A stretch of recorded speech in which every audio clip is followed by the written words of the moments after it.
Sim from Oakville, Ontario, is pastor of Northern Praise Ministries, a passionate promoter of Canadian artists, primarily musicians.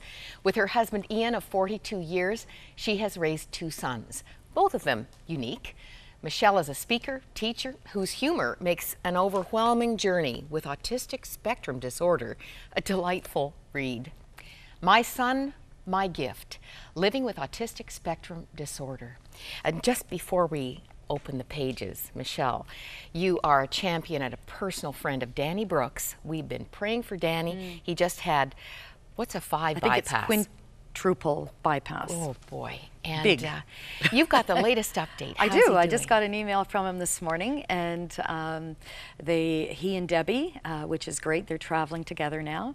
That's his wife? Yes, going down back down to Austin, Texas, and he's been off all summer. And the music industry community has rallied fantastically behind him. And I'll tell you, I was at one big event, and people were going around saying, we're going to honor Jesus because we know Danny loves Jesus. Now, these aren't Christians, so it was fabulous.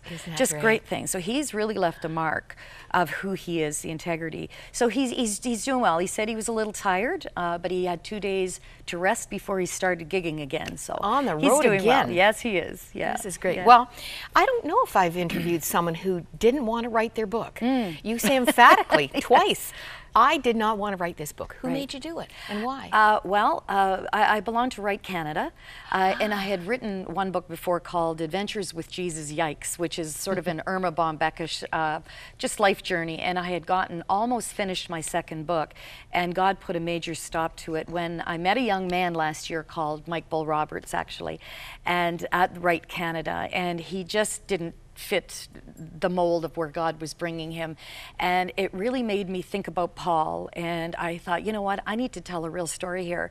So I started writing Paul's story, I'd have to say last July, and I finished it by September, and it was very, very painful. I didn't want to go to those places again. Oh, I understand. You know, on the lighter side, your early parenting journey is like a Keystone Cops. I mean, you got everything from baby upside down in bushes to calamities galore. Well, I'm kind of a Lucille Ball type anyway, so it must be hereditary. I mean, your humor must have been part of the survival. It was absolutely the survival. You were so young. Yeah. Such a young mom. Yeah, I had Paul at 22, and I'd already had a child prior to that. How far after Mike? Two and a half years. They're 2.5 years apart. difference. Yeah. And initially, everything was fine. Beautiful, healthy baby boy. When did you begin to know something wasn't right? Well, when I look back, I could see signs now because we know a lot more about autism now. But back then, I was very glad that he slept 12, 14 hours every night because I was looking after two other children and a great big dog. And he slept way too much, and there were just certain things about him that there would have been signs today. But when he was, 14, 15 months old, he actually spoke very early. So he was speaking all kinds of words, just like his brother, before he was a year of age. He was walking all over the place at 10 months of age, so he was very quick. And then when he went to speak in sentences, he couldn't. And he would just start heaving, and he would, and then he would just throw himself into a very, very violent tantrum. So that started happening a lot when he was 14, 15 months of age. Now, he was diagnosed early with pervasive development disorder. He wasn't diagnosed with that until he was about 18. Oh. Back then, he would have been called, a rebellious little brat, maybe, because we couldn't contain him, and so we couldn't take him anywhere. He was just having tantrums all the time. So it was like the terrible twos that went on forever sort of thing. And you explained whatever the doctors were saying, you said, there's something wrong with your child, but we don't have a clue what it is or what to do about it. That's my personal interpretation of what autism is. Yes, there's something wrong with your child, but we haven't got a clue what it is or what to do about it. And it's true. It's very hard. And I'll tell you why, Moira, because someone with autism is just, people with autism are just like the rest of the community. So for instance, you know, I'm kind of bigger than life, and so is my Paul bigger than life, but I may know when to do things and he may not.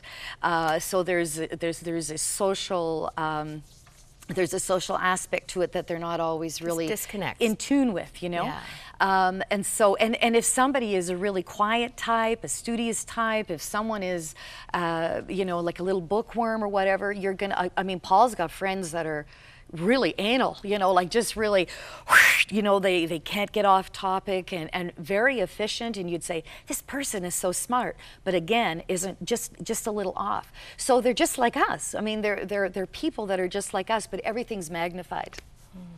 Whatever they are, it's magnified. Page 5, you say, was it genetics? Was it the accident? Was it that Paul should have been born 10 minutes sooner than he was? Was it the vaccinations that we would get in the near future? Or was there a master plan designed by a creator that I, while a teenager, had solidly decided did not exist? What happened to your faith journey? I think my faith journey, and something I really work hard at today, was fraught with hypocrisy. And as a young person, I just said, nah, there can't be a God, because somehow he wasn't represented properly, even with just the simplicity of the Apostles' Creed. And so I decided as a teenager that I didn't want anything more to do with church, even though I'd grown up in the church. And so you're starting this journey, this incredible journey, with no supernatural resource. Right, no God. At least you're not cooperating with him. Yeah, God was there, I wasn't. So I would have to say there was a combination of things. There was the financial difficulties in 1981 and 82 when everybody's interest rates went up to 21%. That combined with having Paul was really what put me on my knees in 1982 and said, if you exist, come and help me, because I was ready to, you know, go nuts. So yeah, so but more than that, the plan, more than that, is this is an incredible human being that I happen to have for a son. I don't know how we can express, you'd have to read the ups and downs, the roller coaster of this, the pressures, the insults, the frustration. You took Paul, was he not even 1 year old? He had 2 crises with breathing. You were sent home and told to take Valium. Like, I mean, probably would have been a good idea, but it wouldn't have helped Paul much.